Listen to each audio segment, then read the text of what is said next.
ನಮಸ್ತೆ ಸ್ನೇಹಿತರೆ, ಕನ್ನಡ ದೀಪ ಯೂಟ್ಯೂಬ್ ಚಾನಲ್ಗೆ ನಿಮಗೆಲ್ಲರಿಗೂ ಆತ್ಮೀಯವಾದಂಥ ಸ್ವಾಗತವನ್ನು ಕೋರುತ್ತಾ ಇವತ್ತಿನ ಸಂಚಿಕೆಯಲ್ಲಿ ಕುವೆಂಪು ಅವರು ಬರೆದಿರುವಂತಹ ಸಣ್ಣ ಕಥೆಗಳಲ್ಲಿ ಒಂದಾಗಿರೋ ಯಾರೂ ಅರಿಯದ ವೀರ ಈ ಕಥೆಯ ಸಾರಾಂಶವನ್ನು ತಿಳ್ಕೊಳ್ಳೋಣ. ಸಾಮಾನ್ಯವಾಗಿ ನಾವು ಕೇಳಿರೋ ಪ್ರಕಾರ ಎಲ್ಲ ಜನಗಳು ಮಾತಾಡೋದು ಪರೋಪಕಾರವನ್ನು ಮಾಡಬೇಕು, ಅದೇ ಪುಣ್ಯ, ಪರಪೀಡನೆಯೇ ಪಾಪ ಅಂತ ಹೇಳ್ತಾರೆ. ಯಾರನ್ನಾರು ನಾವು ಪೀಡಿಸ್ತೀವಿ ಅಂತ ಅಂದರೆ ನಮಗೆ ಪಾಪ ಸುತ್ತಕೊಳ್ಳುತ್ತೆ, ನಾವೇನಾದರೂ ಉಪಕಾರ ಮಾಡ್ತಿದ್ದೀವಿ ಅಂತ ಅಂದರೆ ಅದು ನಮಗೆ ಪುಣ್ಯವನ್ನು ತಂದುಕೊಡುತ್ತೆ ಅಂತ ಹೇಳ್ತಾರಲ್ವ. ಸರ್ವಜ್ಞ ಕವಿನೂ ಒಂದು ಮಾತು ಹೇಳ್ತಾರೆ ಇದಕ್ಕೆ ಸಂಬಂಧಪಟ್ಟಂತೆ. ಆಡದಲೇ ಮಾಡುವನು ರೂಢಿಯೊಳಗೆ ಉತ್ತಮನು ಅಂತ ಹೇಳ್ತಾರೆ. ಅಂದರೆ ನಾವು ಏನು ಮಾಡ್ತಾ ಇದ್ದೀವಿ ಅದನ್ನು ಮುಂಚೆನೇ ಹೇಳ್ಕೊಬಾರ್ದು. ಯಾರಿಗಾದ್ರೂ ಸಹಾಯ ಮಾಡಬೇಕಾ, ಊರಿಗೆಲ್ಲ ಹೇಳ್ಕೊಂಡು ತಿರುಗಿಬಿಡ್ತಾರೆ, ನಾನು ಅವ್ರಿಗೆ ಸಹಾಯ ಮಾಡಿದೆ ಅಂತ. ಅದನ್ನು ಮಾಡಬಾರ್ದು. ಒಂದು ಕೈಯಿಂದ ಕೊಟ್ಟಿದ್ದು ಮತ್ತೊಂದು ಕೈಗೇ ಗೊತ್ತಾಗಬಾರ್ದು ಅನ್ನೋ ಗಾದೆ ಥರನೇ ಈ ಕಥೆಯಲ್ಲಿ ಯಾರೂ ಅರಿಯದ ವೀರ ಅನ್ನೋ ಕಥೆಯಲ್ಲಿ ಲಿಂಗನ ಪಾತ್ರ ಬರುತ್ತೆ. ಮನೆ ಕೆಲಸದವನಾಗಿರೋಂತಹ ಈ ಲಿಂಗ ತನ್ನ ದಣಿಗಳಿಗೋಸ್ಕರ, ಅವರ ಕುಟುಂಬಕ್ಕೋಸ್ಕರ ಯಾವ ಉಪಕಾರವನ್ನು ಮಾಡ್ದ? ಯಾರೂ ಅರಿಯದ ವೀರ ಅಂತ ಕುವೆಂಪು ಅವರು ಟೈಟಲ್ ಕೊಟ್ಟಿದ್ದಾರೆ ಅಂತ ಅಂದರೆ ಲಿಂಗನ ಪಾತ್ರ ಅಷ್ಟೊಂದು ಮುಖ್ಯನಾ? ಈ ಕಥೆಯನ್ನು ತಿಳ್ಕೊಳ್ಳೇಬೇಕಲ್ವಾ? ಬನ್ನಿ ತಿಳ್ಕೊಳ್ಳೋಣ. ಆಷಾಢ ಮಾಸ, ಸುಮಾರು ರಾತ್ರಿ 8 ಗಂಟೆಯ ಸಮಯ. ಕಗ್ಗತ್ತಲು ಕಣ್ಣು ತಿವಿಯುತ್ತಿತ್ತು. ಜಡಿಮಳೆ ಜರ್ರೆಂದು ಕರೆ ಹುಟ್ಟಿಸುತ್ತಿತ್ತು. ಸುಬ್ಬಣ್ಣಗೌಡರು ಜಗಲಿಯಲ್ಲಿ ಒಂದು ಜಮಖಾನದ ಮೇಲೆ ಕುಳಿತು ಲ್ಯಾಂಪಿನ ಬೆಳಕಿನಲ್ಲಿ ಲೆಕ್ಕಪತ್ರವನ್ನು ನೋಡುತ್ತಿದ್ದಾರೆ. ಲಿಂಗ ಹೊರಗಿನಿಂದ ಕೈಲೊಂದು ಲಾಟಿನೂ ಹಿಡಿಕೊಂಡು, ಅಯ್ಯ, ಹೊಳೆ ನೀರು 7ನೇ ಮೆಟ್ಟಿಲಿಗೇರಿದೆ ಎಂದ. ಸುಬ್ಬಣ್ಣಗೌಡರು ಗಾಬರಿಯಿಂದ ತಟ್ಟನೆ ಎದ್ದು, ಎಲ್ಲಿ ನೋಡೋಣ ಬಾ ಎಂದು ಕಂಬಳಿ ಕುಪ್ಪೆ ಹಾಕಿಕೊಂಡು ಹೊರಟೇ ಬಿಟ್ಟರು. ಇಬ್ಬರೂ ಹೊಳೆಗೆ ಹೋಗಿ 5-6 ಮೆಟ್ಟಿಲು ಹಿಡಿದು ನಿಂತರು. ನೊರೆಯಿದ್ದ ಕೆಂಬಣ್ಣದ ತೆರೆಗಳು ಅವರ ಕಾಲಿಗೆ ಬಂದು ಬಡಿಯುತ್ತಿದ್ದವು. ತುಂಗಾ ನದಿಯ ಪ್ರವಾಹ ಉಕ್ಕಿ ಉಕ್ಕಿ ನೊರೆಯಾಗಿ ಬೊರ್ರೆಂದು ಹರಿಯುತ್ತಿತ್ತು. ಲಾಟಿನಿನ ಬೆಳಕಿನಲ್ಲಿ ಅಲೆಗಳು ಫಳಫಳ ಮಿಂಚುತ್ತಿದ್ದವು. ಮಳೆ ನಿರಂತರವಾಗಿ ಸುರಿಯುತ್ತಲೇ ಇತ್ತು. ಅವರಲ್ಲಿ ನಿಂತಿದ್ದ ಹಾಗೆ 6ನೇ ಮೆಟ್ಟಿಲಿಗೆ ನೀರೇರಿಯೇ ಬಿಟ್ಟಿತ್ತು. ಈಗ 5ನೇ ಮೆಟ್ಟಿಲಿಗೆ ಹತ್ತಿ ನಿಂತರು. ಸುಬ್ಬಣ್ಣಗೌಡರು ಲಿಂಗನ ಕಡೆ ತಿರುಗಿ, ನೆನ್ನೆ ಎಲ್ಲಿವರೆಗೂ ಏರಿತೋ ನೀರು ಅಂತ ಕೇಳಿದ್ರು. ನೆನ್ನೆ ಇಷ್ಟು ನೀರು ಬಂದಿರಲಿಲ್ಲ, 8ನೇ ಮೆಟ್ಲಲ್ಲೇ ಇತ್ತು. ಆದರೂ ಆದರೂ ನಿನ್ನೆ ಆ ಕೆರೆಹಳ್ಳಿ ಎಲ್ಲ ಕೊಚ್ಕೊಂಡು ಹೋಯ್ತಂತೆ. ಕೆಳಮನೆ ರಂಗಪ್ಪ ಗೌಡರ ಮಗ ರಾಮು ಸಿಕ್ಕಲೇ ಇಲ್ವಂತೆ. ಬಹಳ ಅನಾಹುತ ಆಯ್ತಂತೆ ಅಂತ ನುಡಿದ. ಈ ಮಾತು ಕೇಳಿ ಗೌಡರ ಮುಖ ಭಯದ ಚಿಹ್ನೆ ತೋರಿ ಗಂಭೀರವಾಯಿತು. ಇವತ್ತು ಮೇಲ್ಮಳೆ ಹೇಗಿದೆಯಂತೆ, ನಿನಗೇನಾದರೂ ಗೊತ್ತೇನೋ ಲಿಂಗ ಅಂತ ಕೇಳಿ ಕಗ್ಗತ್ತಲಿನ ಕಡೆ ಕುರುಡಾಗಿ ನಿಂತ್ಕೊತಾರೆ. ಇದಕ್ಕೆ ಲಿಂಗ, ಮೇಲ್ಮಳೆ ಬಹಳ ಜೋರಾಗಿದೆಯಂತೆ, ಶೃಂಗೇರಿ ಆ ಕಡೆ ಅಂತೂ 1 ನಿಮಿಷ ಬಿಡದೆ ಹೊಡಿತಾನೇ ಇದೆಯಂತೆ ಅಂತ ಹೇಳಿ ಲಿಂಗ ಲಾಟಿನಿನ ಬೆಳಕಿನಲ್ಲಿ ಕೆಳಗೆ ನೋಡಿ, ಅಯ್ಯ ಇಲ್ಲಿ ನೋಡಿ, ನೀರು 5ನೇ ಮೆಟ್ಟಿಲಿಗೆ ಏರ್ತಾ ಬರ್ತಾ ಇದೆ. ಗೌಡರು ಸಹ ಅದನ್ನು ನೋಡಿ ಎದೆ ನಡುಗಿ ಮುಖ ಕಪ್ಪಾಗಿ ಸ್ವಲ್ಪ ಪೆಚ್ಚಾದರು. ಇಬ್ಬರೂ ಹಿಂತಿರುಗಿ ಮನೆಯೊಳಕ್ಕೆ ಹೋದರು. ಗೌಡರು ಕಂಬಳಿ ತೆಗೆದು ಹಾಕಿ ಬಿಸಿ ನೀರಿನಲ್ಲಿ ಕೈಕಾಲು ತೊಳೆದು ಜಮಖಾನದ ಮೇಲೆ ಕುಳಿತು ಕೈಗಳನ್ನು ಹಿಂದಕ್ಕೆ ಹಾಕಿ ಅವುಗಳ ಮೇಲೆ ಒರಗಿಕೊಂಡು ಆಲೋಚನೆ ಮಾಡುತ್ತಾ ಮೌನಕ್ಕೆ ಶರಣಾದರು. ಲಿಂಗನು ಲಾಟಿನಿನ ದೀಪವನ್ನು ಸಣ್ಣಗೆ ಮಾಡಿ ಕಂಬಳಿ ಕೊಡವಿ ಗಡುವಿನ ಮೇಲೆ ಹರಡಿ ಅಡುಗೆ ಮನೆಯೊಳಕ್ಕೆ ಹೋದ. ಸುಬ್ಬಣ್ಣಗೌಡರ ಹೆಂಡತಿ ನಾಗಮ್ಮ, ಅದೇನೋ ಲಿಂಗ, ಲಾಟಿನ್ ತಗೊಂಡು ಅಷ್ಟು ಅವಸರವಾಗಿ ಹೊರಗಡೆ ಹೋಗಿದ್ರಲ್ಲ, ಹೊಳೆ ಬಹಳ ಬಂದಿದೆಯೇನೋ ಅಂತ ಕೇಳಿದ್ರು.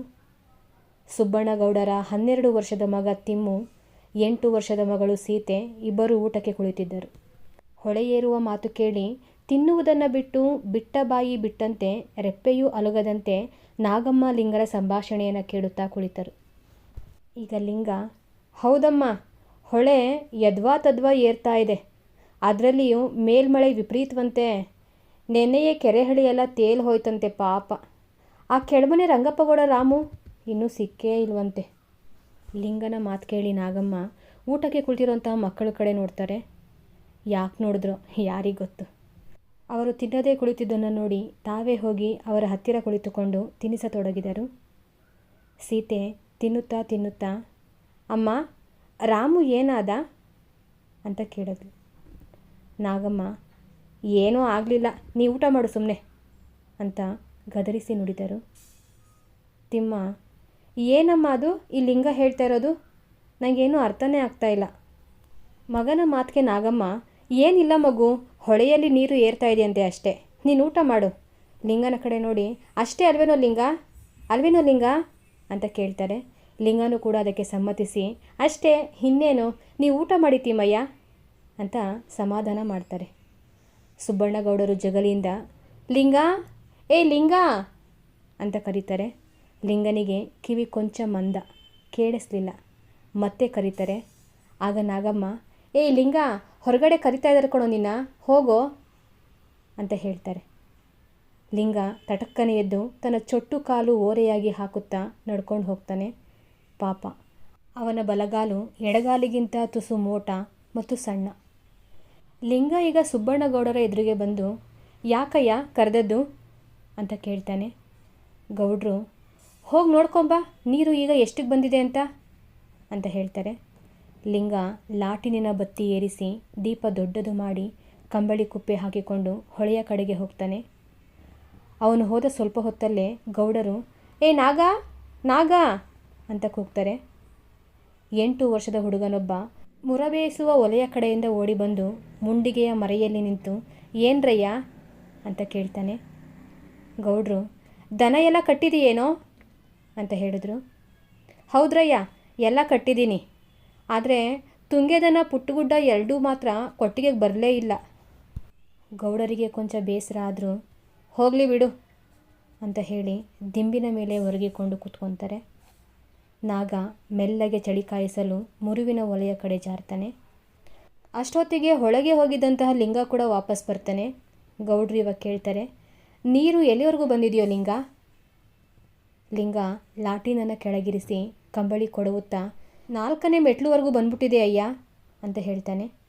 ಈಗ ಮತ್ತೆ ಗೌಡ್ರು, ಹಾಗಾದರೆ ಕೊಟ್ಟಿಗೆಗೆ ಹೋಗಿ ದನಗಳನ್ನೆಲ್ಲ ಬಿಚ್ಬಿಟ್ಟು ಬಂದ್ಬಿಡೋ ಅಂತ ಹೇಳಿ ಮತ್ತೆ ಯಾವುದೋ ಚಿಂತೆಗೆ ಜಾರ್ತಾರೆ.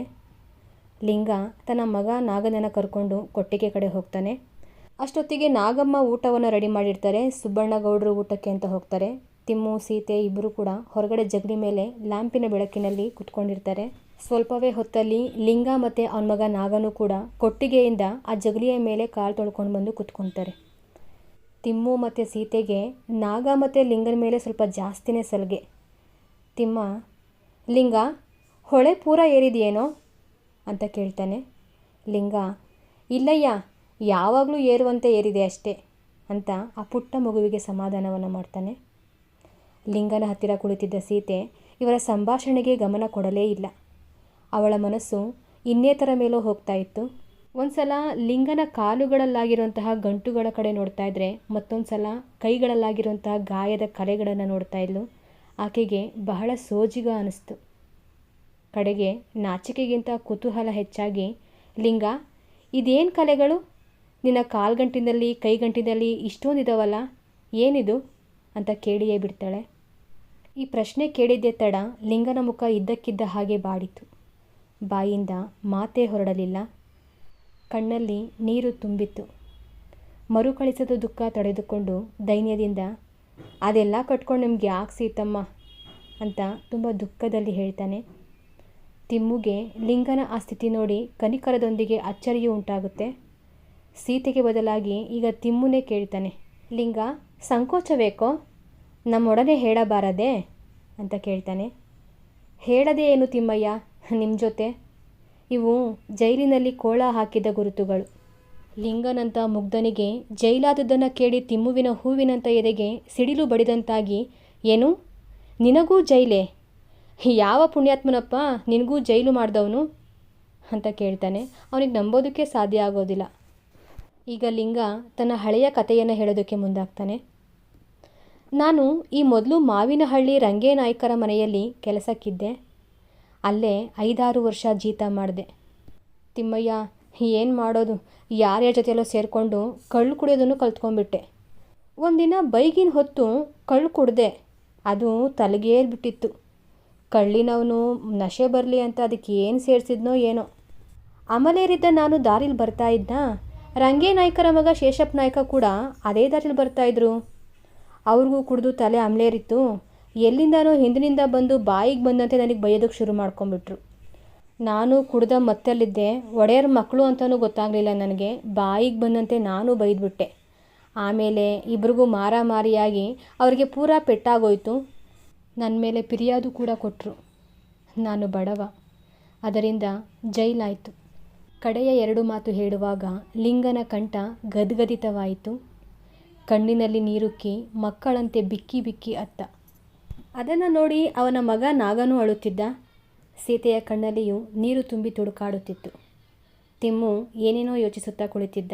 ಲಿಂಗನ ಮನಸ್ಸು ಸ್ವಲ್ಪ ಹಗುರಾದ ಮೇಲೆ ತಿಮ್ಮು ಮಕ್ಕಳಾಡುವ ಮುದ್ದು ಮಾತಿನಿಂದ, ಲಿಂಗ, ನಿನಗೆ ಜೈಲಿನಲ್ಲಿ ತುಂಬ ಕಷ್ಟ ಕೊಟ್ಟರೆ ಅಂತ ಕೇಳ್ತಾನೆ. ಇದಕ್ಕೆ ಲಿಂಗ, ತಿಮ್ಮಯ್ಯ, ಈಗ ಅದನ್ನೆಲ್ಲ ಹೇಳಿ ನೆನಪಿಸ್ಕೊಂಡು ಹತ್ರ ಏನು ಬಂದಾಗಾಯಿತು. ನಾನು ಜೈಲಿನಿಂದ ಬರಬೇಕಾದ್ರೆ ನನ್ನ ಹೆಂಡತಿ ತೀರು ಹೋಗಿದ್ಲು. ನನ್ನ ಮಗ ಪರದೇಶಿಯಾಗಿ ಯಾರ್ಯಾರ ಕೈಲೆಲ್ಲ ಬೈಸ್ಕೊಂಡು ಅಲ್ದಾಡ್ತಾ ಇದ್ದ. ತಿಮ್ಮುವಿಗೆ ಒಂದು ರೀತಿ ಆಶ್ಚರ್ಯ ಆಗುತ್ತೆ. ಹಾಗಿದ್ರೆ ಎಷ್ಟು ವರ್ಷ ಜೈಲಲ್ಲಿದೆ ನೀನು ಅಂತ ಕೇಳ್ತಾನೆ. 2 ವರ್ಷ ತಿಮ್ಮಯ್ಯ, 2 ವರ್ಷ. ಅದ್ರ ಮೇಲಾದರೂ ಸುಖ ಅಂತೀರೋ? ಅದೂ ಇಲ್ಲ. ನೆಂಟರಿಷ್ಟರೆಲ್ಲ ನನ್ನನ್ನು ದೂರ ಮಾಡಿದ್ರು. ಜೈಲಿಗೆ ಹೋಗಿ ಬಂದವನು ಅಂತ ನನ್ನ ಮಗದನ್ನು ಕಟ್ಕೊಂಡು ಅಲ್ದು ಸುಟ್ಟು ಸುಣ್ಣಾಗೋದೆ. ಕಡೆಗೆ ಯಾರೋ ಶಿವನೂರು ಸುಬ್ಬಣ್ಣಗೌಡರಲ್ಲಿಗೆ ಹೋಗುವಂತ ಇಲ್ಲಿಗೆ ಕಳಿಸಿದ್ರು. ಇಲ್ಲಿಗೆ ಬಂದೆ. ಮಾರಾಯರು ನಿಮ್ಮ ತಂದೆ ಅನ್ನ ಬಟ್ಟೆ ಕೊಟ್ಟು ಸತ್ತೋದವನ್ನ ಮತ್ತೆ ಬದುಕಿಸಿದ್ದಾರೆ. ಲಿಂಗ ತನ್ನ ಕತೆ ಹೇಳಿ ಮುಗಿಸಲು ತಿಮ್ಮು, ಲಿಂಗ, ನೀನಿನ್ನು ನಮ್ಮನ್ನು ಬಿಟ್ಟು ಎಲ್ಲೂ ಹೋಗಲೇಬೇಡ. ನಾಗೂನು ಹಾಗೆ ಇಲ್ಲೇ ಇದ್ಬಿಡ್ಲಿ, ನಮ್ಮ ಜೊತೆನೇ ಇದ್ಬಿಡೋ ಅಂತ ಹೇಳ್ತಾನೆ. ಈಗ ಲಿಂಗ, ಆಗಲಿ ನನ್ನೊಡೆಯ, ನೀವು ಹೇಳ್ದಂತೆ ಆಗಲಿ ಅಂತ ಹೇಳ್ತಾನೆ. ಸ್ವಲ್ಪ ಹೊತ್ತಲ್ಲೇ ಮಕ್ಕಳು, ನಾಗಮ್ಮ ಎಲ್ಲ ನಿದ್ದೆಗೆ ಜಾರ್ತಾರೆ. ಲಿಂಗ, ಸುಬ್ಬಣ್ಣಗೌಡರು ಇಬ್ಬರೇ ಎಚ್ಚರವಾಗಿ ಕೂತ್ಕೊಂಡಿದ್ದಾರೆ. ಸಿಡಿಲು, ಗುಡುಗು, ಮಿಂಚು, ಮಳೆ, ಗಾಳಿ ಇವುಗಳಿಂದ ರಾತ್ರಿ ಹುಚ್ಚೆದ್ದ ಭೈರವಿಯಾಗಿತ್ತು. ಇಬ್ಬರು ಆಗಾಗ್ಗೆ ಹೊಳೆಗೆ ಹೋಗಿ ನೋಡಿಕೊಂಡು ಬರ್ತಾಯಿದ್ರು. ಕೆರೆಯ ನೀರು ಬೇಗ ಬೇಗ ಏರ್ತಾನೇ ಇತ್ತು. ಲಿಂಗ, ದೋಣಿ ಎಲ್ಲಿ ಕಟ್ಟಿದೀಯಾ? ಬಹುಶಃ ಮನೆ ಬಿಡಬೇಕಾಗಿರುವಂಥ ಪರಿಸ್ಥಿತಿ ಬರ್ಬೋದೇನೋ. ಈ ಮಾತು ಕೇಳಿ ಲಿಂಗ ಸ್ವಲ್ಪ ಗಾಬರಿಯಾಗಿ, ಆ ಉಳಿ ಮಾವಿನ ಮರದ ಬೇರಿಗೆ ಕಟ್ಟಿದ್ದೆ, ನೀರೇರ್ತೋ ಏನೋ, ಈಗ ಅಲ್ಲಿಗೆ ಹೋಗೋದಕ್ಕಾಗುತ್ತೋ ಇಲ್ವೋ ಅಂತ ಹೇಳುತ್ತಲೇ ಲಾಟಿನನ್ನು ತೆಗೆದುಕೊಂಡು ಹೊರಗೆ ಓಡ್ತಾನೆ. ಸುಬ್ಬಣ್ಣಗೌಡರು ಅವನ ಹಿಂದೆಯೇ ಓಡತೊಡಗಿದರು. ಹೋಗಿ ನೋಡ್ತಾರೆ, ಲಿಂಗ ಊಹೆ ಮಾಡಿದಂತೆ ಆಗಿತ್ತು. ನೆರೆ ಮಾವಿನ ಮರದ ಬುಡವನ್ನು ಮುಚ್ಚಿಕೊಂಡಿತ್ತು. ಇಬ್ಬರಿಗೂ ಸ್ವಲ್ಪ ಹೊತ್ತು ಏನೂ ತೋರಲಿಲ್ಲ. ಸುಮ್ಮನೆ ಹೊಳೆಯ ಕಡೆ ನೋಡುತ್ತಾ ನಿಂತರು. ಅಷ್ಟರಲ್ಲಿಯೇ ಮನೆಯ ಹಿಂದುಗಡೆ ಏನೋ ಬಿದ್ದ ಹಾಗೆ ದೊಡ್ಡ ಶಬ್ದವಾಯಿತು. ಇಬ್ಬರು ಅಲ್ಲಿಗೆ ಓಡಿದರು. ಹಿತ್ತಿಲ ಕಡೆ ಗೋಡೆ ಬಿದ್ದು ನೀರು ಅಂಗಳಕ್ಕೆ ನುಗ್ಗಿತು. ಇನ್ನು ಕಾಲಹರಣ ಮಾಡಿದರೆ ಸರ್ವನಾಶವೇ ಗತಿ ಅಂತ ಗೌಡರಿಗೆ ತೋರಿತು. ಕೋಣೆಗೆ ನುಗ್ಗಿ ಮನೆಯವರನ್ನೆಲ್ಲ ಎಬ್ಬಿಸಿದರು. ಅವರನ್ನೆಲ್ಲ ಅರೆನಿದ್ದೆಯಲ್ಲಿ ಗಾಬರಿಯಿಂದ ಜಗಲಿಗೆ ಕರೆತಂದು ಗಾಬರಿ ಪಡಬೇಡಿ ಅಂತ ಸಮಾಧಾನವನ್ನು ಹೇಳಿ ಲಿಂಗನಿಗಾಗಿ ಸುತ್ತಲೂ ನೋಡಿದರು. ಲಿಂಗ ಅಲ್ಲಿರಲಿಲ್ಲ. ಲಿಂಗ, ಲಿಂಗ ಅಂತ ಕೂಗಿದರು. ಉತ್ತರ ಬರಲಿಲ್ಲ. ಅಷ್ಟು ಹೊತ್ತಿಗೆ ಪ್ರಚಂಡವಾಗಿ ಗಾಳಿ ಬೀಸತೊಡಗಿತ್ತು. ಹುಚ್ಚೆದ್ದು ಸರಿಸುರಿಯಿತು. ಹೊರ ಅಂಗಳದಲ್ಲಿದ್ದ ತೆಂಗಿನ ಮರ ಮುರಿದು ಮನೆಗೆ ಹೊದಿಸಿದ ಸತುವಿನ ತಗಡುಗಳ ಮೇಲೆ ಬಿದ್ದು ಬಹುದೊಡ್ಡ ಶಬ್ದವಾಯಿತು. ತಿಮ್ಮು, ಸೀತೆ, ನಾಗ ಮೂವರು ಕಿಟ್ಟನೆ ಕಿರುಚಿಕೊಂಡರು. ನಾಗಮ್ಮನವರು ದೇವ್ರೇ ಅಂತ ದೇವರನ್ನು ಪ್ರಾರ್ಥಿಸತೊಡಗಿದರು. ಗೌಡರು ಅವರಿಗೆಲ್ಲ ಧೈರ್ಯ ಹೇಳಿ ಲಿಂಗನನ್ನು ಹುಡುಕಿಕೊಂಡು ಕರೆಯುತ್ತಾ ಓಡಿದರು. ಹೋಗಿ ನೋಡಿದರೆ ಲಿಂಗ ಮಾವಿನ ಬುಡ ಸೇರಿ ದೋಣಿ ಬಿಚ್ಚುತ್ತಿದ್ದ. ತುಸು ಹೊತ್ತಲ್ಲಿಯೇ ದೋಣಿ ಬಿಚ್ಚಿ ಅದರೊಳಗೆ ದಾಟಿದ. ಬೆಳಕಂಡಿಗೆ ಬಿಗಿದ ಹುರಿಯನ್ನು ಮಾತ್ರ ಕೈಯಲ್ಲಿಯೇ ಹಿಡಿದುಕೊಂಡಿದ್ದ. ಗಾಳಿಯ ಅಬ್ಬರದಲ್ಲಿ ಲಿಂಗ ಗೌಡರನ್ನ ಕುರಿತು, ಅಯ್ಯ, ಹಗ್ಗ ಹಿಡಿದು ಎಳೀರಿ ಅಂತ ಗಟ್ಟಿಯಾಗಿ ಕೂಗಿದ. ಗೌಡರು ಹಾಗೆಯೇ ಮಾಡಿದರು. ದೋಣಿ ದಡ ಸೇರಿತು. ಅಷ್ಟರಲ್ಲಿ ಮನೆಯ ಒಳಗಿಂದ ಕಿರುಚಾಡುವ ಶಬ್ದ. ಗೌಡರು, ಲಿಂಗ, ದೋಣಿ ಬಾಗಿಲಿಗೆ ತಗೊಂಬಾರೋ ಬೇಗ ಅಂತ ಹೇಳಿ ಒಳಕ್ಕೆ ನುಗ್ಗಿದರು. ಹೆಬ್ಬಾಗಿಲು ದಾಟುವುದರೊಳಗಾಗಿಯೇ ಕೆಲಸದ ಹೆಂಗಸು ಸೋಮಕ್ಕ ಬಾಯಿ ಕಳೆದುಕೊಂಡು ಕಣ್ಕಣ್ಣು ಬಿಡುತ್ತಾ ಏದುತ್ತಾ ಓಡಿ ಬಂದಳು. ಗೌಡರನ್ನು ಕಂಡೊಡನೆ ಸೋಮಕ್ಕ ಕೂಗಿದಳು, ಉಪ್ಪರಿಗೆ ಗೋಡೆ ಬಿದ್ದೋಯ್ತು, ನೀರು ಜಗ್ಲಿವರೆಗೆ ಏರ್ತಾ ಇದೆ ಅಯ್ಯ ಅಂತ ಕೂಗಿ ಹೇಳಿದಳು. ಗೌಡ್ರು ಗಾಬರಿಯಿಂದ ಜಗಲಿಗೆ ಓಡಿ ಬಂದು, ನೀವೆಲ್ಲ ಹೆಬ್ಬಾಗಿಲಿಗೆ ಓಡಿ ಬೇಗ, ಲಿಂಗ ಅಲ್ಲಿಗೆ ದೋಣಿ ತಗೊಂಬರ್ತಾನೆ. ಏ ನಾಗ, ನೀನು ನನ್ನ ಜೊತೆ ಬಾರೋ ಅಂತ ನಾಗನನ್ನು ಕರ್ಕೊಂಡು ಹೋಗ್ತಾರೆ. ಈ ಕಡೆ ನಾಗಮ್ಮ, ತಿಮ್ಮು, ಸೀತೆ, ಲೋಕಮ್ಮ, ಸೋಮಕ್ಕನ ಮಗಳು ದಾಸಮ್ಮ ಎಲ್ಲರೂ ಹೆಬ್ಬಾಗಿಲಿಗೆ ಓಡಿದರು. ಸೋಮಕ್ಕ ಮಾತ್ರ ಮಾಳಿಗೆ ಕೋಣೆಯಲ್ಲಿ ತಾನಿರಿಸಿದಂಥ ಪುಟ್ಟ ಗಂಟನ ತರೋದಕ್ಕೆ ಹೋಗಿ ವಾಪಸ್ ಬರಲೇ ಇಲ್ಲ. ಗೌಡರು ಜಗಲಿಯ ಮೇಲಿದ್ದ ತನ್ನ ದೊಡ್ಡ ಬೀರಿನ ಬಾಗಿಲು ಹಾಕಿ ಬೀಗ ಹಾಕ್ತಾರೆ. ಅಲ್ಲೇ ಪಕ್ಕದಲ್ಲಿದ್ದಂತಹ ಮತ್ತೊಂದು ಕಬ್ಬಿಣದ ಪೆಟ್ಟಿಗೆಯನ್ನು ನಾಗನಿಗೆ ಹೊತ್ಕೊಳ್ಳೋದಕ್ಕೆ ಹೇಳ್ತಾರೆ. ಗೌಡ್ರು ಸಹ ಒಂದು ಪೆಟ್ಟಿಗೆಯನ್ನು ಹೊತ್ಕೊಂಡು ಈಗ ಹೆಬ್ಬಾಗಿಲಿನ ಕಡೆ ಬರ್ತಾರೆ. ಇಷ್ಟೊತ್ತಿಗಾಗಲೇ ಲಿಂಗ ಎಲ್ಲರನ್ನ ದೋಣಿಗೆ ಹತ್ತಿಸಿ ಅದರ ತುದಿಯನ್ನು ಹಿಡ್ಕೊಂಡು ನಿಂತ್ಕೊಂಡಿರ್ತಾನೆ. ಗೌಡರು ಓಡಿ ಬಂದು ಎರಡೂ ಪೆಟ್ಟಿಗೆಗಳನ್ನು ದೋಣಿಯ ಒಳಗಡೆ ಇಟ್ಟು ನಾಗನನ್ನು ಎತ್ತಿ ದೋಣಿಗೆ ಹಾಕಿ ತಾವು ಒಟ್ಟಿಗೆ ದಾಟಿ ಲಿಂಗನಿಗೆ ದೋಣಿ ಹತ್ತುವಂತೆ ಹೇಳ್ತಾರೆ. ಗೌಡರು ಸಹ ಮತ್ತೊಂದು ಹುಟ್ಟನ್ನು ತೆಗೆದುಕೊಂಡು ದೋಣಿಯ ಮತ್ತೊಂದು ತುದಿಯಲ್ಲಿ ಕುತ್ಕೊತಾರೆ. ಇನ್ನೇನು ಹೊರಡಬೇಕು ಅನ್ನೋ ಅಷ್ಟರಲ್ಲೇ ಸೀತೆ ನಾಗಮ್ಮನನ್ನು ಕುರಿತು, ಅವ್ವ ಸೋಮಕ್ಕ ಎಲ್ಲಿ ಅಂತ ಕೇಳ್ತಾಳೆ. ಆಗಲೇ ಮನೆ ಮುರಿದು ಬಿದ್ದಂತಾಗಿ ಏನೋ ಒಂದು ಚೀತ್ಕಾರದ ಧ್ವನಿ ಕೇಳಿ ಬಂತು. ಸೋಮಕ್ಕನ ಆಸೆಯನ್ನು ಅವಳ ಮಗಳು ದಾಸಮ್ಮ ಕೂಡ ಬಿಟ್ಟಿದ್ದಳು. ದೋಣಿ ಬಹಳ ಸಣ್ಣದು, 5-6 ಜನರು ಕೂರುವಂಥದ್ದು. ತುಂಬಿದ ನೆರೆಯಲ್ಲಂತೂ ಒಬ್ಬರೇ ಸರಿ. ಆಗಲೇ ಅದರೊಳಗೆ 7 ಜನರಿದ್ದರು. ಸಾಲದ್ದಕ್ಕೆ 2 ಪೆಟ್ಟಿಗೆ ಬೇರೆ. ಲಿಂಗನಿಗೆ ಜಾಗವೇ ತೋರದೆ ಬಗೆಹರಿಯದೆ ಸುಮ್ಮನೆ ನಿಂತು ದೋಣಿ ಸುರಕ್ಷಿತವಾಗಿ ದಡ ಸೇರುವುದೇ ಅಂತ ಚಿಂತೆ ಮಾಡ್ತಾ ಇದ್ದ. ಲಿಂಗ ತಡ ಮಾಡಿದ್ದನ್ನು ಕಂಡು ಗೌಡರು, ಏ ಲಿಂಗ ಹತ್ಕೊಳ್ಳೋ, ಯಾಕೆ ಇಷ್ಟೊಂದು ಯೋಚನೆ ಮಾಡ್ತಾ ಇದೆಯಾ ಅಂತ ಕೂಗಿ ಗದರಿಸಿ ಹೇಳ್ತಾರೆ. ಈಗ ಲಿಂಗ, ಅಯ್ಯ ಜಾಗವೇ ಇಲ್ಲವಲ್ಲ, ಈಗಾಗಲೇ ದೋಣಿಗೆ ಭಾರ ಹೆಚ್ಚಾಗಿದೆ, ನಾನು ಕೂತರೆ ದೋಣಿ ದಡ ಕಾಣುವ ಬಗೆ ಹೇಗೆ ಅಂತ ಹೇಳ್ತಾನೆ. ಹಾಗಾದರೆ ಈಗೇನು ಮಾಡೋದು? ಏನಾದರೂ ಆಗಲಿ ಹತ್ತು, ದೇವ್ರು ಮಾಡಿದ್ದಾಯಿತು ಅಂತ ಗೌಡರು ನದಿಯ ಕಡೆ ನೋಡ್ತಾರೆ. ಅವ್ರ ಮೈ ಸ್ವಲ್ಪ ನಡುಗೋಗುತ್ತೆ. ಈಗ ಲಿಂಗ, ಹಾಗಾದರೆ ಅಯ್ಯ ಒಂದು ಕೆಲಸ ಮಾಡಿ, ನೀವೆಲ್ಲ ದಡ ಸೇರಿದ ಮೇಲೆ ದೋಣಿ ಕೊಟ್ಟು ಯಾರನ್ನಾದರೂ ಕಳಿಸಿ, ಅಲ್ಲಿ ತನಕ ನಾನು ಇಲ್ಲೇ ಇರ್ತೇನೆ, ನಿಮಗೇನು ಭಯ ಬೇಡ ಅಂತ ಹೇಳ್ತಾನೆ. ಗೌಡ್ರಿಗೆ ಮಾತು ಕೇಳಿ ತುಂಬಾ ಕೋಪ ಬರುತ್ತೆ. ಲಿಂಗನಿಗೆ ದೋಣಿ ಹತ್ತುವಂತೆ ಗಟ್ಟಿಯಾಗಿ ಕೂಗಿ ಅಪ್ಪಣೆ ಮಾಡ್ತಾರೆ. ಲಿಂಗ ಮರು ಮಾತನಾಡದೆ ದೋಣಿಯ ಮತ್ತೊಂದು ತುದಿಯಲ್ಲಿ ಹುಟ್ಟು ಹಿಡಿದು ಕುತ್ಕೊತಾನೆ. ಈಗ ಗೌಡರು ತಮ್ಮ ತೋಟ ಕೋವಿಯಿಂದ 10-12 ಗುಂಡುವನ್ನು ಹಾರಿಸ್ತಾರೆ.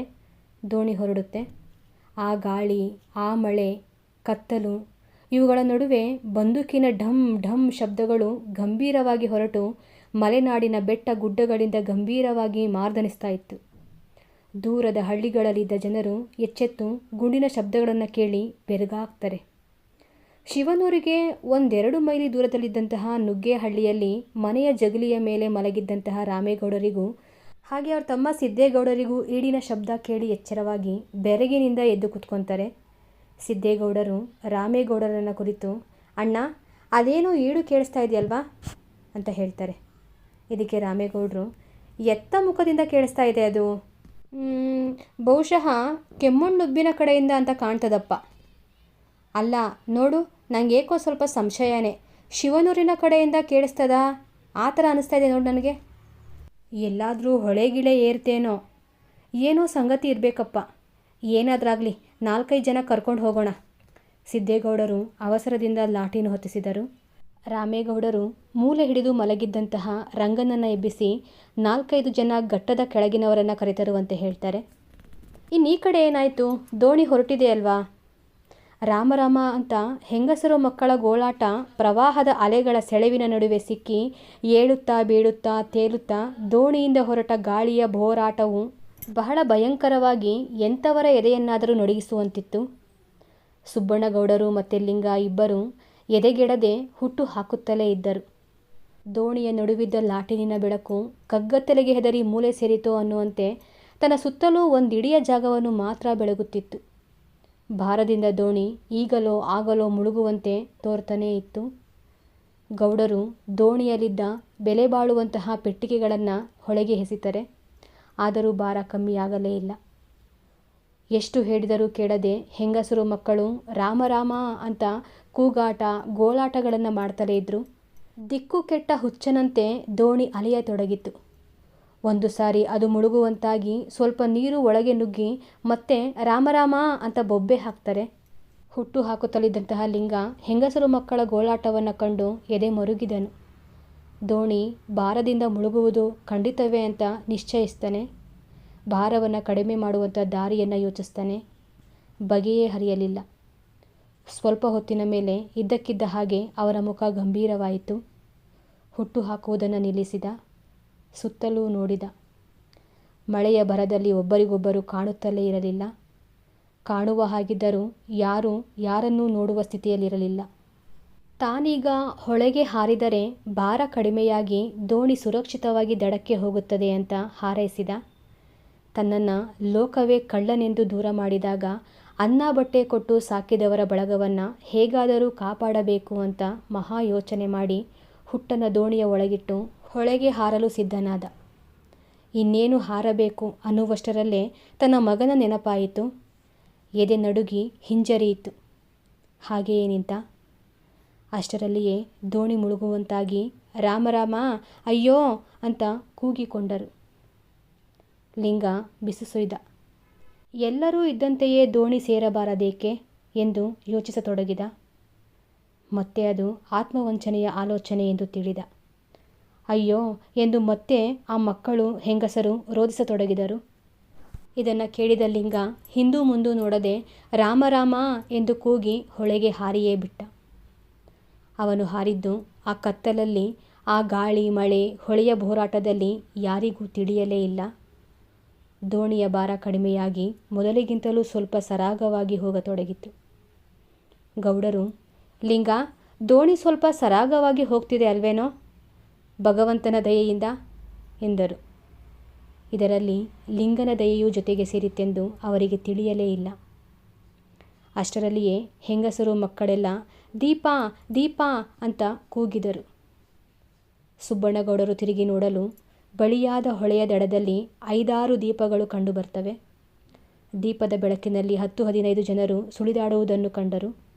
ಅಂಚಿನಿಂದ 4-5 ಬಂದೂಕುಗಳ ಶಬ್ದವೂ ಕೇಳಿಸಿದವು. ಮೆಲ್ಲ ಮೆಲ್ಲನೆ ತೇಲುತ್ತಾ ದೋಣಿ ದಡ ಮುಟ್ಟಿತು. ನುಗ್ಗೇಹಳ್ಳಿಯ ರಾಮೇಗೌಡರು ಓಡಿ ಬಂದು ಹೆಂಗಸರು ಮಕ್ಕಳನ್ನೆಲ್ಲ ಎಚ್ಚರಿಕೆಯಿಂದ ದೋಣಿಯಿಂದ ಇಳಿಸಿದರು. ಸುಬ್ಬಣ್ಣಗೌಡರು ಉಸ್ಸೆಂದು ಇಳಿದರು. ನಾಗ ಮಾತ್ರ ಅಳುತ್ತಿದ್ದ. ಅದನ್ನು ನೋಡಿ ನುಗ್ಗೇಹಳ್ಳಿಯ ಸಿದ್ದೇಗೌಡರು, ಯಾಕಪ್ಪ ಅಳ್ತೀಯಾ, ಏನಾಯ್ತೋ ಅಂತ ಕೇಳಿದರು. ಅವನು ಬಿಕ್ಕಿ ಬಿಕ್ಕಿ ಅಳುತ್ತಾ ಅಪ್ಪ ಎಂದ. ಸುಬ್ಬಣ್ಣಗೌಡರು, ಏನದು ಸಿದ್ದೇಗೌಡ್ರೆ ಅಂತ ಕೇಳಿದ್ರು. ಈ ಹುಡುಗ ಅಪ್ಪ ಅಂತ ಅಳ್ತಿದ್ದಾನೆ, ಯಾರು ಅಂತ ಕೇಳ್ತಾರೆ. ಸುಬ್ಬಣ್ಣಗೌಡರ ಮುಖ ಬೆಳ್ಳಗಾಗಿ ತಟಕ್ಕನೆ ಎದ್ದು ನಿಂತು, ಲಿಂಗ, ಏ ಲಿಂಗ ಅಂತ ಕೂಗಿದರು. ಕಾಡಿನಿಂದ ಲಿಂಗ ಲಿಂಗ ಎಂದು ಮರುದನಿಯಾಯಿತು. ಲಿಂಗ ಎಲ್ಲಿಯೂ ಕಾಣಲಿಲ್ಲ. ದೋಣಿಗೆ ಓಡಿದರು, ಅಲ್ಲಿಯೂ ಇರಲಿಲ್ಲ. ಘೋರವಾದ ಕಗ್ಗತ್ತಲನ್ನು ಹೊದೆದುಕೊಂಡು ಗಂಭೀರವಾಗಿಯೂ ಭೀಕರವಾಗಿಯೂ ವಿಶಾಲವಾಗಿಯೂ ಹರಿಯುವ ಕ್ರೂರ ನದಿಯನ್ನು ದಿಟ್ಟಿಸಿ ನೋಡಿದರು. ಅವರ ಎದೆ ನಡುಗಿತು. ಕಣ್ಣೀರು ಧಾರಾಕಾರವಾಗಿ ಸುರಿಯಿತು. ಲಿಂಗ, ಏ ಲಿಂಗ ಅಂತ ರೋಧಿಸತೊಡಗಿದರು. ನಾಗ, ತಿಮ್ಮು, ಸೀತೆ ಎಲ್ಲರೂ ಅಳತೊಡಗಿದರು. ನಮ್ಮ ಮನೆಯ ಬೆಳಕೇ ಹೋಯಿತು ಅಂತ ಸುಬ್ಬಣ್ಣಗೌಡರು ಅಲ್ಲಿದ್ದವರೊಡನೆ ಹೇಳಿಕೊಂಡು ಗೋಳಿಟ್ಟರು. ಲಿಂಗನ ಆಕಸ್ಮಿಕವಾದ ಅನಿರೀಕ್ಷಿತ ಮರಣಕ್ಕಾಗಿ ಎಲ್ಲರೂ ಶೋಕಿಸಿದರು. ಗೌಡರು ನಾಗನನ್ನು ಬಹಳವಾಗಿ ಸಂತೈಸಿದರೂ ಅವನು ಅಳುವುದನ್ನು ಮಾತ್ರ ಬಿಟ್ಟಿರಲಿಲ್ಲ. ಲಿಂಗ ಹೊಳೆಯ ಪಾಲಾದುದು ಹೇಗೆ ಅನ್ನೋದು ಮಾತ್ರ ಯಕ್ಷ ಪ್ರಶ್ನೆಯಾಗಿಯೇ ಉಳಿಯಿತು. ರಾತ್ರಿಯಾಗಿತ್ತಲ್ವಾ, ಹಾಗಾಗಿ ರಾಮೇಗೌಡರು ಎಲ್ಲರನ್ನ ನುಗ್ಗೇಹಳ್ಳಿಗೆ ಬರುವಂತೆ ಪ್ರಾರ್ಥನೆ ಮಾಡ್ತಾರೆ. ದಾರಿಯಲ್ಲಿ ಲಿಂಗನು ಹಠಾತ್ತಾಗಿ ಮರೆಯಾದ ವಿಚಾರವನ್ನೇ ಪ್ರಸ್ತಾಪಿಸಿ ವಿಸ್ಮಯ ಪಡುತ್ತಾ ಸ್ವಲ್ಪ ಹೊತ್ತಿನಲ್ಲಿಯೇ ಎಲ್ಲರೂ ನುಗ್ಗೇಹಳ್ಳಿ ಸೇರ್ತಾರೆ. ಬೆಳಗಾಗುತ್ತೆ. ಮಳೆ ಇನ್ನೂ ನಿಂತಿರೋದಿಲ್ಲ. ರಾತ್ರಿಯ ಗಡಿಬಿಡಿಯಿಂದ ಬಳಲಿ ಬೆಂಡಾದ ಸುಬ್ಬಣ್ಣಗೌಡರು ಹಾಸಿಗೆಯ ಮೇಲೆ ಮಲಗಿಕೊಂಡು ರಾಮೇಗೌಡರು ಸಿದ್ದೇಗೌಡರ ಜೊತೆಯಲ್ಲಿ ಹಿಂದಿನ ರಾತ್ರಿ ನಡೆದಂಥ ಸಂಗತಿಗಳನ್ನು ಕುರಿತು ಮಾತನಾಡ್ತಾ ಇರ್ತಾರೆ. ಅವರಿಗೆ ಸ್ವಲ್ಪ ದೂರದಲ್ಲಿದ್ದ ಅಳುತ್ತಿದ್ದ ನಾಗನನ್ನು ತಿಮ್ಮು, ಸೀತೆ ಇಬ್ಬರು ಸಮಾಧಾನ ಮಾಡ್ತಿರೋದು ಕಂಡುಬರುತ್ತೆ. ಸೀತೆ, ಅಳ್ಬೇಡ ನಾಗ, ಅಪ್ಪ ಬರ್ತಾನೆ ಅಂತ ಕಣ್ಣೀರು ಒರೆಸ್ತಾ ಇರ್ತಾಳೆ. ನಾಗ ಬಿಕ್ಕಿ ಬಿಕ್ಕಿ ಅಳ್ತಾ ಇರ್ತಾನೆ. ತಿಮ್ಮು ಕೂಡ, ಲಿಂಗ ಬರ್ತಾನೋ ನಾಗ, ಯಾಕೋ ಅಳ್ತೀಯಾ, ಸುಮ್ಮನೆ ಇರು ಅಂತ ಗದರಿಸಿ ಮಾತಾಡ್ತಾನೆ. ಅಷ್ಟರಲ್ಲಿ ಹೊರಾಂಗಣದಲ್ಲಿ ಏನೋ ಗದ್ದಲವಾಗಿ ಲಿಂಗ ಬಂದ ಲಿಂಗ ಬಂದ ಅಂತ ಕೂಗು ಕೇಳಿಸುತ್ತೆ. ಲಿಂಗನ ಹೆಸರು ಕೇಳಿ ಸುಬ್ಬಣ್ಣಗೌಡರಿಗೆ ಅದೇನೋ ಆನಂದ. ಎದ್ದು ಹೊರಗಡೆ ಓಡ್ತಾರೆ. ಅವರ ಹಿಂದೆಯೇ ರಾಮೇಗೌಡ ಹಾಗೆ ಅವ್ರ ತಮ್ಮನೂ ಕೂಡ ಓಡ್ತಾರೆ. ತಿಮ್ಮು, ಸೀತೆ ಇಬ್ಬರು ನಾಗನನ್ನು ಕರ್ಕೊಂಡು ಈಚೆ ಬರ್ತಾರೆ. ವಾಸ್ತವವಾಗಿಯೂ ಅಲ್ಲಿ ಲಿಂಗ ಬಂದಿದ್ದ. ನಾಗ ಅಪ್ಪ ಅಂತ ಓಡ್ ಹೋಗಿ ಲಿಂಗನನ್ನು ತಪ್ಕೊತಾನೆ. ಎಲ್ಲರಿಗೂ ಒಂದು ರೀತಿ ಆಶ್ಚರ್ಯ ಆಗುತ್ತೆ, ಲಿಂಗ ವಾಪಸ್ ಬಂದ ಅಂತ. ಸುಬ್ಬಣ್ಣಗೌಡರಿಗಂತೂ ಹೇಳೋದಕ್ಕಾಗದಲ್ಲಿರುವಂತಹ ಒಂದು ಸಂತೋಷ. ಲಿಂಗನ ಬಟ್ಟೆ ಬರಿಯೆಲ್ಲ ಒದ್ದೆಯಾಗಿ ಮೈಯೆಲ್ಲ ಕೆಸರಾಗ್ಬಿಟ್ಟಿರುತ್ತೆ. ಬಹಳ ಬಳಲಿ ಕಂಗೆಟ್ಟು ನಡುಗುತ್ತಿದ್ದಂತಹ ಲಿಂಗನನ್ನು ಒಳಗಡೆ ಕರ್ಕೊಂಡು ಹೋಗಿ ಬೇರೆ ಬಟ್ಟೆ ಕೊಟ್ಟು ಕಾಫಿ ತಿಂಡಿ ಕೊಟ್ಟು ಬೆಚ್ಚಗೆ ಮಲಗಿಸ್ತಾರೆ. ಆಮೇಲೆ ಸುಬ್ಬಣ್ಣಗೌಡರು ಅವನ ಹಾಸಿಗೆಯ ಬಳಿ ಕುಳಿತು, ಲಿಂಗ, ಇದೇನು ಸಮಾಚಾರ, ಏನು ಮಾಡಿದೆ ನೀನು ಅಂತ ಬಹಳ ದೈನ್ಯದಿಂದ ಕೇಳ್ತಾರೆ. ಈ ಪ್ರಶ್ನೆಗೆ ಲಿಂಗ ಕಿರುದನಿಯಿಂದ, ಹುಟ್ಟು ಹಾಕ್ತಾ ಇದ್ದೆ, ಒಂದು ಸಲ ದೋಣಿ ಮೇಲೆ ಕೆಳಗಾಗಲಿಲ್ವೇ, ಆಗ ಮುಗ್ಗರಿಸಿ ಹೊಳಗೆ ಬಿದ್ದೋದೆ. ದೋಣಿ ಹಿಡಿಯೋಷ್ಟರಲ್ಲಿ ಮುಂದೆ ಹೊರಟೋಯ್ತು. ನಾನು ಸ್ವಲ್ಪ ದೂರ ಈಜ್ಕೊಂಡು ತೇಲ್ಕೊಂಡು ಹೋದೆ. ಏನೋ ನನ್ನ ಅದೃಷ್ಟದಿಂದ ಕಾಲಿಗೆ ದೊಣ್ಣೆ ಸಿಕ್ತು, ಅಲ್ಲೇ ನಿಂತ್ಕೊಂಡೆ. ಸೊಂಟದವರೆಗೂ ನೀರಿತ್ತು, ಹಾಗಾಗಿ ನಾನು ಈಜ್ಕೊಂಡು ಬರೋದಕ್ಕಾಗದೆ ಆ ರಾತ್ರಿ ಅಲ್ಲೇ ಕಳೆದೆ. ಬೆಳಗಾದ ಮೇಲೆ ಹೊಳೆ ಇಳೀತು. ಏನೋ ನಿಮ್ಮ ಮನ್ನದ ಋಣ ಇನ್ನೂ ಇತ್ತು, ಹಾಗಾಗಿ ಬಂದೆ ಅಂತ ಹೇಳ್ತಾನೆ. ಗೌಡರಿಗೆ ಈಗಾಗಲೇ ಎಲ್ಲವೂ ಅರ್ಥ ಆಗಿರುತ್ತೆ. ಅಲ್ವೋ, ಹುಟ್ಟು ಹಾಕ್ತಾ ಇದ್ದವನು ಮುಗುರಿಸಿ ಬಿದ್ದರೆ ಹುಟ್ಟು ದೋಣಿ ಒಳಗಡೆ ಹೇಗೆ ಬರುತ್ತೆ, ಅದು ನಿನ್ನ ಜೊತೆನೇ ಹೊಳೆಗೆ ಬೀಳಬೇಕಲ್ವಾ ಅಂತ ಕೇಳ್ತಾರೆ. ಈಗ ಲಿಂಗ, ಏನೋ ಅಯ್ಯ, ಆ ದೇವರಿಗೆ ಗೊತ್ತು ಅಂತ ಹೇಳಿ ಸುಮ್ಮನಾಗ್ಬಿಡ್ತಾನೆ. ಸುಬ್ಬಣ್ಣಗೌಡರಿಗೆ ಇವನ ಮನಸ್ಸು ಅರ್ಥ ಆಗುತ್ತೆ. ತಾನು ಮಾಡಿರುವಂತಹ ಇಂಥ ಒಳ್ಳೆ ಕಾರ್ಯವನ್ನು ಹೇಳ್ಕೊತಾ ಇಲ್ವಲ್ಲ ಅಂತ ಇವನ ಮೇಲೆ ಅತೀವವಾದಂಥ ಪ್ರೀತಿಯನ್ನು ವ್ಯಕ್ತಪಡಿಸ್ತಾನೆ. ಮಧ್ಯಾಹ್ನದ ಊಟ ಆದಮೇಲೆ ತಿಮ್ಮು ಸೀತೆ ಇಬ್ಬರು ನಾನು ಮೊದಲು ಹೇಳಿದ್ದು ಅಂತ ಚರ್ಚೆ ಮಾಡ್ತಾ ಇರ್ತಾರೆ. ನಾಗಮ್ಮ ಅಲ್ಲಿಗೆ ಬರ್ತಾರೆ. ಏನರೋ ಅದು ನಿಮ್ಮ ಚರ್ಚೆ ಅಂತ ಕೇಳ್ತಾಳೆ. ತಿಮ್ಮು, ಮೊದಲು ನಾನು ಹೇಳಿದ್ದಮ್ಮ ಲಿಂಗ ಬರ್ತಾನೆ ಅಂತ, ಅಕ್ಕ ನೋಡು ಅಂತ ಹೇಳ್ತಾನೆ. ಸೀತೆ, ಇಲ್ಲಮ್ಮ, ತಿಮ್ಮಣ್ಣಯ್ಯ ಬರೀ ಸುಳ್ಳ, ನಾನೇ ಮೊದಲು ಹೇಳಿದ್ದು, ಬೇಕಾದ್ರೆ ನಾಗನನ್ನೇ ಕೇಳಮ್ಮ ಅಂತ ಹೇಳ್ತಾಳೆ. ಈಗ ನಾಗಮ್ಮ, ಯಾರಾದರೂ ಹೇಳಲಿ, ಅಂತೂ ಲಿಂಗ ಬಂದಲ್ಲ ಅಷ್ಟೇ ಸಾಕು ಅಂತ ಹೇಳಿ ನಾಗಮ್ಮ ಒಳಗಡೆ ಹೋಗ್ತಾಳೆ. ಇಲ್ಲಿಗೆ ಕುವೆಂಪು ಅವರು ಬರೆದಿರುವಂತಹ ಯಾರೂ ಅರಿಯದ ವೀರ ಕತೆ ಮುಕ್ತಾಯ ಆಗುತ್ತೆ. ಈ ಕತೆ ಅರ್ಥ ಆಗಿದೆ ಅಲ್ವಾ ನಿಮಗೆ? ಇದ್ರ ಬಗ್ಗೆ, ಈ ಸಾರಾಂಶದ ಬಗ್ಗೆ ಒಂದು ಸ್ವಲ್ಪ ಮಾತಾಡೋದಾದರೆ, ಕುವೆಂಪು ಅವರು ಮಲೆನಾಡಿನ ಸರಳ ಸುಂದರ ಸಹಜವಾಗಿರುವಂಥ ಭಾಷೆಯಲ್ಲಿ ಈ ಕಥೆಯನ್ನು ಹೆಣ್ಕೊಟ್ಟಿದ್ದಾರೆ. ನೋಡಿ, ದಣಿ ಮತ್ತು ಆಳುಗಳ ಸಂಬಂಧ ಇಲ್ಲೊಂದು ಸ್ವಲ್ಪ ಗಮನಿಸಬೇಕು ನಾವು. ಯಾಕಂದರೆ ಉಳಿಗಮಾನ್ಯ ವ್ಯವಸ್ಥೆಯನ್ನು ನಾವು ನೋಡಿದ್ದೀವಿ, ಯಾವ ರೀತಿ ಆಳುಗಳನ್ನು ಚಿತ್ರಹಿಂಸೆ ಕೊಟ್ಟು ನಡೆಸ್ಕೊತಾ ಇದ್ರು ಅಂತ. ಆದರೆ ಇಲ್ಲಿ ಸುಬ್ಬಣ್ಣಗೌಡರು ಲಿಂಗನ ಮೇಲೆ ಎಷ್ಟು ಪ್ರೀತಿಯನ್ನು ತೋರಿಸಿದಾರಲ್ವ, ಹೇಳ್ಕೊಳ್ಳಲ್ಲ, ಬಟ್ ಅವನ ಬಗ್ಗೆ ಅಪಾರವಾದಂಥ ಒಲವಿತ್ತು ಅವರಲ್ಲಿ. ಜೈಲಿಗೆ ಹೋಗಿ ಬಂದಿರೋರನ್ನ ಮನೆಯಲ್ಲಿ ಅವನು ಕೂಡ ಒಬ್ಬ ಅಂತ ನೋಡ್ಕೊಂಡಿದ್ದಾರೆ. ಅವ್ರ ಮಗನನ್ನು ಕೂಡ ತುಂಬ ಪ್ರೀತಿಯಿಂದನೇ ನೋಡ್ಕೊಂಡಿದ್ದಾರೆ. ಉದಾರ ಮನಸ್ಸಿನ ಸಹೃದಯ ದಣಿ, ಹಾಗೆ ದಣಿಯ ಮೇಲೆ ಅಷ್ಟೇ ಪ್ರೀತಿಯನ್ನು ಇಟ್ಕೊಂಡಿರುವಂತಹ ಆಳು ಲಿಂಗ. ಇಲ್ಲಿ ಇನ್ನೊಂದು ಮಗುಲನ್ನು ನಾವು ಗಮನಿಸಬೇಕು. ಯಾಕಂದರೆ ಈ ಮುಂಚೆ ಲಿಂಗ ಬೇರೊಂದು ಕಡೆ ಜೀತಕ್ಕೆ ಇದ್ನಲ್ವ, ಅವನು ತುಂಬ ಕ್ರೂರಿಯಾಗಿದ್ದ.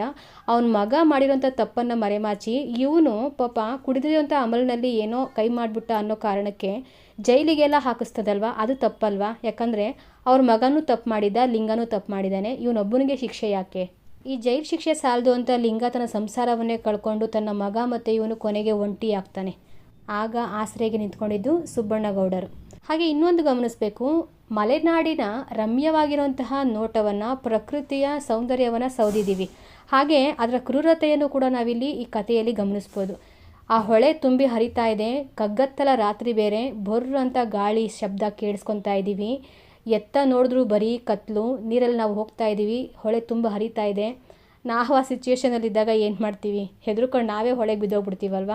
ನೋಡಿ ಪಾಪ, ಇಲ್ಲಿ ಲಿಂಗ ನನಗೆ ಆಶ್ರಯ ಕೊಟ್ಟಿರುವಂತಹ ನಮ್ಮ ದಣಿಗಳು ಚೆನ್ನಾಗಿರಬೇಕು ಅಂತ ಅವನೇ ಒಳಗೆ ಹಾರ್ತಾನೆ, ಇವ್ರಿಗೆ ರಕ್ಷಣೆ ಮಾಡ್ತಾನೆ. ಕೊನೆಗೆ ಹೇಳ್ಕೊಂಡ, ಇಲ್ಲ ಹೇಗೆ ಬಿದ್ದನೋ ನನಗೇ ಗೊತ್ತಾಗಲಿಲ್ಲ ಅಂತ ಎಷ್ಟು ಚೆನ್ನಾಗಿ ಸತ್ಯವನ್ನು ಮರೆಮಾಚ್ತಾನೆ. ಇಲ್ಲಿ ನಂಬಿಕೆ ಅನ್ನೋದು ತುಂಬಾ ಇಂಪಾರ್ಟೆಂಟ್ ಆಗುತ್ತೆ.